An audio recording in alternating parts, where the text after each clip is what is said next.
I just learned that developing countries have dangerously low levels of dollars at hand to buy fuel for the next year. Okay. What do people do during hyperinflation? Drew, what do people do during hyperinflation? What do you got? Well, buy things that are valuable because they'll be more expensive later. Assets. Get all the assets. Yeah, it's also helpful if you have, like, if you're making money in a different currency, right? So if you're making money in U.S. dollars, which is what I would, if I'm in another country, that's what I would try to do, is sell to the U.S. market. I mean, it's what I do, right? Like, I sell, most of my money is U.S. dollars. The other thing to think through is like, at the end of the day, like, when massive inflation happens, who makes the most money? It's the people who are selling the commodities. That's why, like, in the people who were least affected in Weimar Germany during their hyperinflation was the farmers. Maybe. I still think the people least affected were the people who are exporting. Well, I mean, that's part of it too. But I mean, like, at the end of the day, like, we all got to eat.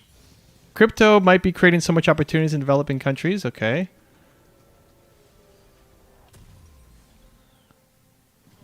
Oh. It's creating channels for people to avoid paying taxes, which is causing massive economic damage. Well, okay, I don't know if that's an opportunity, but I guess it could be seen as an opportunity. It's already weak economies. Any thoughts? Yeah, the tax avoiding is not great, but it is otherwise also creating lots of opportunities, right? It's not only just tax evasion, right? Like, you can easily get paid. You can use, if you're going to go NFT world, you can use marketplaces to sell your art and get paid in ETH or convert it to Bitcoin or US dollars. So it's creating a lot of opportunities, but at the beginning of anything, there's going to be people misusing the system, right? Opportunities for developed countries. You read it wrong?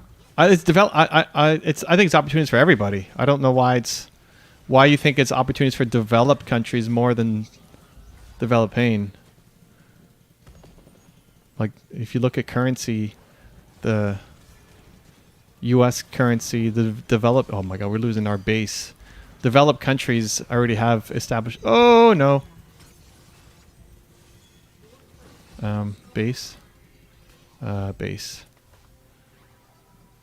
think it creates opportunities for everybody, but I wouldn't say developed countries have more of an opportunity than developing.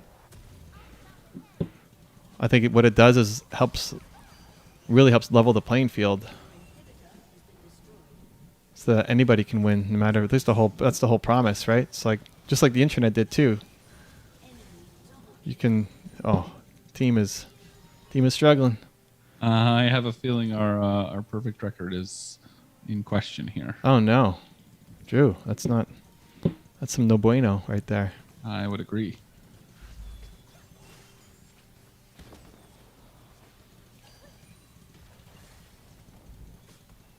Okay.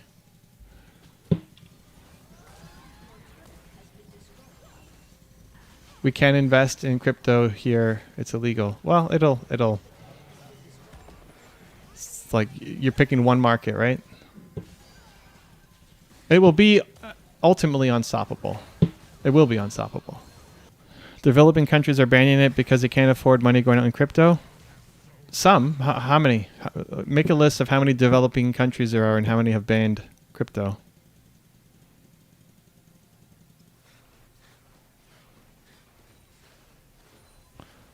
It's not really a case of developing versus developed. It's more government adoption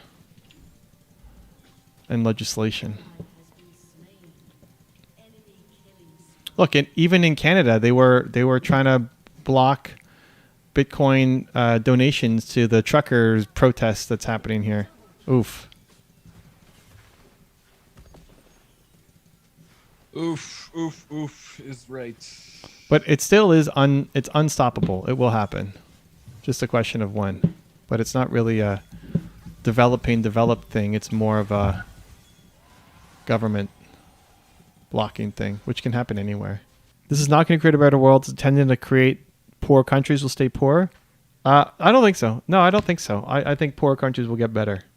Honestly, if governments are blocking it for now, then that slows things down. But it creates I think the developed countries have way more to air quotes lose. It creates anytime there's an opportunity to create a more level playing field, which this does, then the people who are at the bottom win or have a chance to win. They have an opportunity to win. What was I going to get? Oh, what was it called again, Drew? What was that item? Huh? Oh, we were talking about the shoot, not the tomahawk. We were talking about the thing above the tomahawk. Hydras. Hydra, Titanic Hydra. Yeah.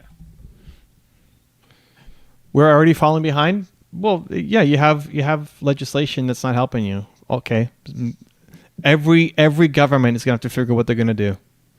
So you can't invest right now. It's still super early. Like what you're looking at right now is nothing compared to what it's gonna be. Zero. Like we're not even close.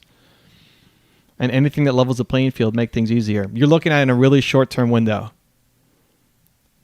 And you can't. Like think about how long we've had the internet around for. Think about how much the internet's done for India. How much has the internet done for India? Crazy amounts. Hydra? Oh, which one is it? Titanic Hydra.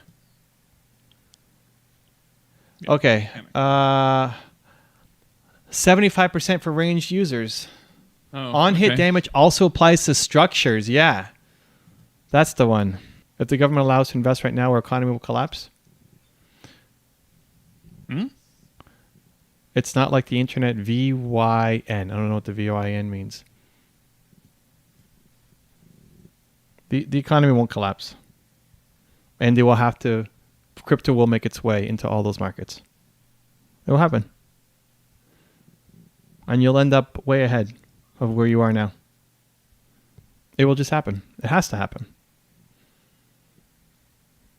One country maybe, but net, it's definitely a way for the poor countries to do better. Ashish, in a 3-year window, you are right. I'm saying it's too short-term a time frame. To say that this is going to then be the thing that makes the rich countries richer, you're losing perspective. It's not going to happen long term.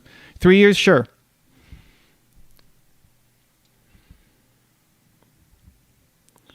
It's so much different than the internet. We can agree to disagree if you want. Come back in 20 years and you'll see. Hope you're right, says Ashish. Yeah, it's going to happen. This is why governments are so afraid of it. Anything that opens up, like anything that makes it easier for people to connect and economies to connect, but not like big economies to connect, people to connect. The fact that people can don't have to go, don't have to use traditional banking systems, right? It's just going to make it so much easier, give more opportunities. Every government supposed to figure out what they're doing. Even like for taxes, nobody knows what they're doing. I'm still trying to figure out what the best, like how the Canadian government is going to tax all this stuff.